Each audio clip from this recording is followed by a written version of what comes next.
अगर आप हिस्ट्री में जाएं तो दुनिया में तकरीबन 90 से 95% जोक जो आप सुनते हैं वो 17वीं शताब्दी में या 18वीं शताब्दी में जूस कम्युनिटी में रहे हैं।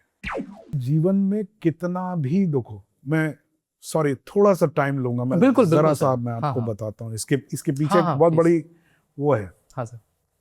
रजनीश ने एक किताब लिखी है, उसका नाम है take it very very seriously.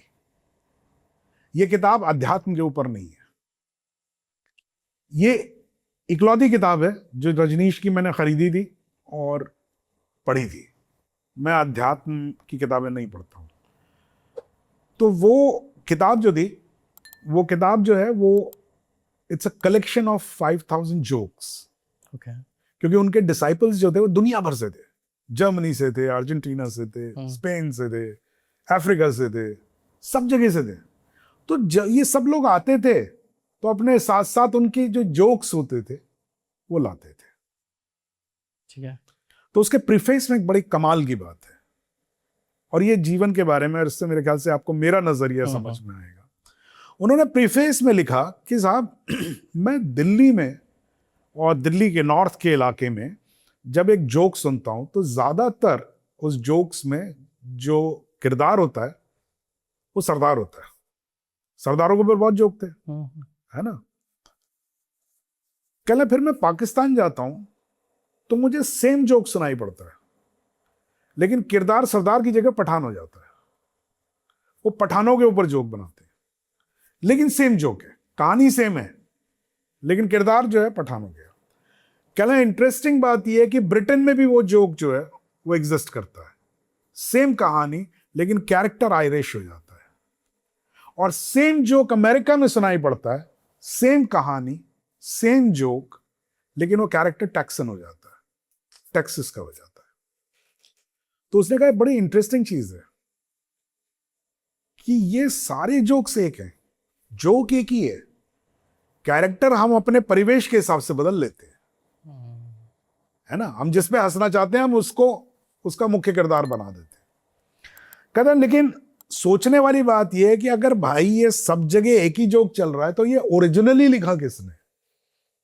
सही बात है। तो उन्होंने उसमें एक हिस्टोरिकल फैक्ट दिया कि अगर आप हिस्ट्री में जाएं तो दुनिया में तकरीबन 90 से 95% जोक जो आप सुनते हैं वो 17वीं शताब्दी में या 18वीं शताब्दी में जूस कम्युनिटी में रहे हैं। So originally they are mostly Jew jokes, Jews ने बनाए हैं। okay. लेकिन उन्होंने कहा कि भाई फिर सोचने वाली बात यह कि जूस ने इतने चुटकुले क्यों बनाए भाई? सबसे ज्यादा दुख तो उन्होंने ही झेला है, फिर भी जोक्स बनाए उन्होंने।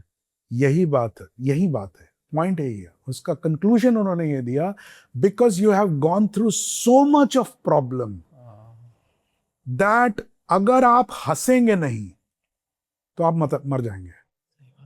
It's a survival instinct. मैं आपको एक कोपिंग मैकेनिज्म जिसको कहते हैं। हाँ, कोपिंग मैकेनिज्म है, डिफेंस मैकेनिज्म है, ये यही है।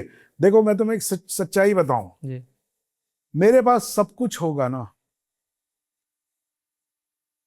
कोई एक्चुअल प्रॉब्लम नहीं होगी।